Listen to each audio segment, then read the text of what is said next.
Jesus says, "Time is short. Buy of me fire-tried gold and leave the ashes behind." December 2nd, 2015. Words from Jesus through Sister Clare, spoken by Jackie.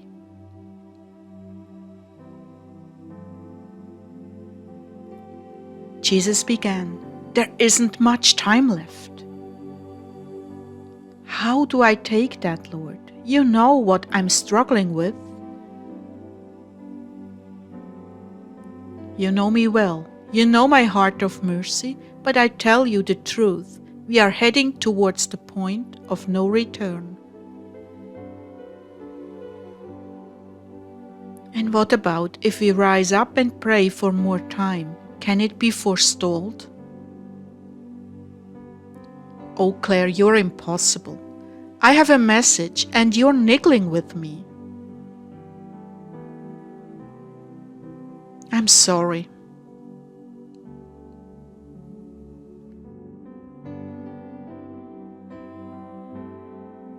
Thank you. I'm wanting a deeper level of preparation from my waiting bride. I want her heart emptied of useless worldly things. This message is not for everyone. It is only for those who are longing for a greater depth in me and detachment from the world.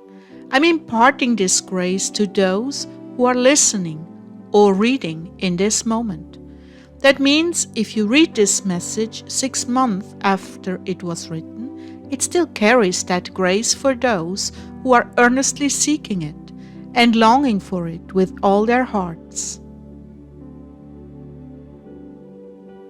You wonder how that grace can linger. Just as my word accesses grace from heaven in present time, so do words authentically spoken by me carry my promises. When they are received in faith from any source, they still access that impartation as it did when it was spoken. I'm the same yesterday, today, and forever. My promises stand forever to those who truly desire them with their whole hearts.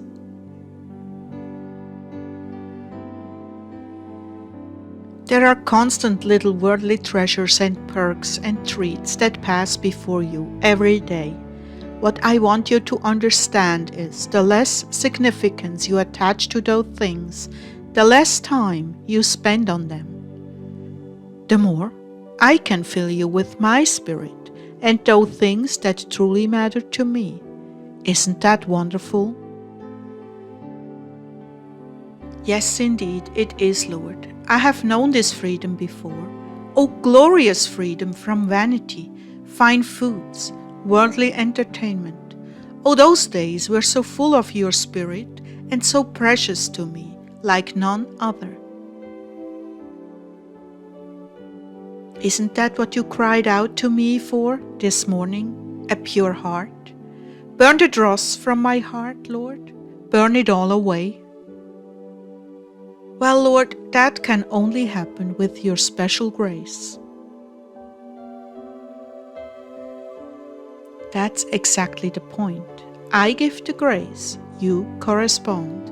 When I say I want my bride's heart emptied, I mean less attention on every little facet of life apart from me and my will.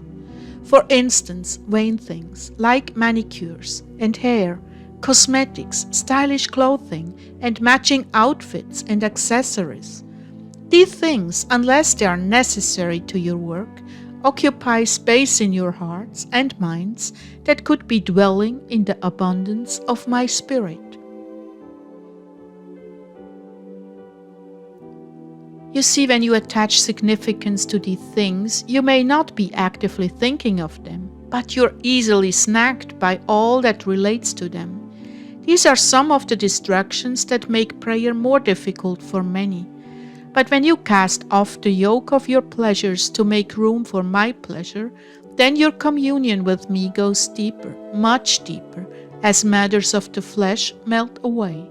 That's what I'm getting at.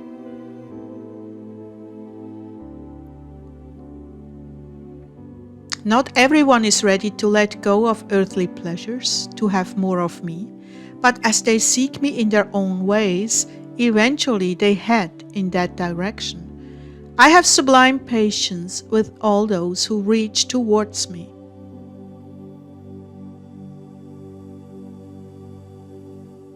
I know what a struggle you have, Clare, having a great attraction for order and beauty. Those who don't care about those things are freer to contemplate me.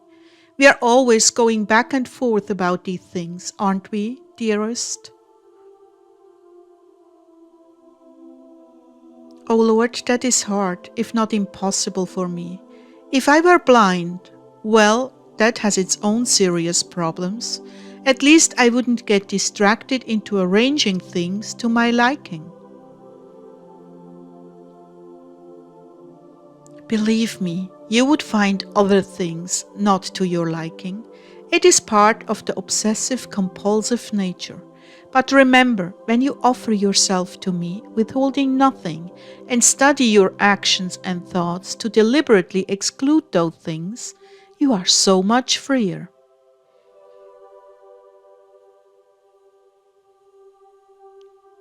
Lord, I know what you are saying is absolutely true. I remember when I threw that yoke of beauty totally off for functionality, without regard for aesthetics, and did the same with food, and I felt so much more alive in you. How do I get back to this place?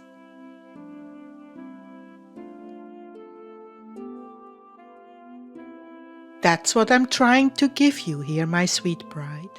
That's what I'm calling your attention to. It's not going to happen suddenly, unless circumstances override your life. But each day you can make progress in that direction, choosing a bowl of oatmeal over a piece of cake, leaving the last piece of chicken to someone else. In fact, denying yourself at the table is one major way to put your flesh into a subservient position. Simple clothing with worn edges over new clothing, finding your satisfaction in less and less, and even in substandard things. Your mother was totally eaten up with external things. That is why she never had any peace. There was always something more that needed to be done, something out of place before she could relax. So many things to take care of, so many trivial cares that kept her continually occupied. You know this, Clare. You broke from it in your younger days.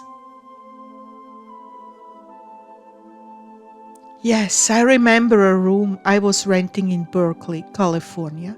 It was just a plain room with a mattress on the floor. Nothing homey about it. And I remember having a craving for simplicity.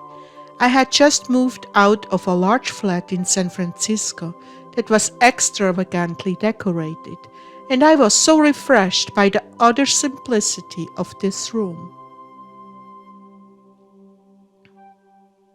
And I was there in that room, speaking to your heart, to bring you to a new level of freedom. You see, attention to one detail leads to attention to yet another, and soon you're chasing your tail and never catching it.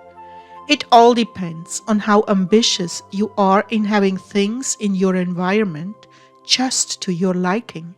You have fought much, long and hard, and gained a true measure of improvement.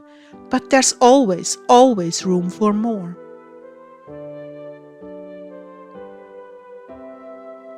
What I'm trying to say to my brides very simply is that the more exterior things matter to you, and that is a choice in your control, the more you will be vexed in spirit, wanting perfection in your environment, and as a consequence, the less you will have of me.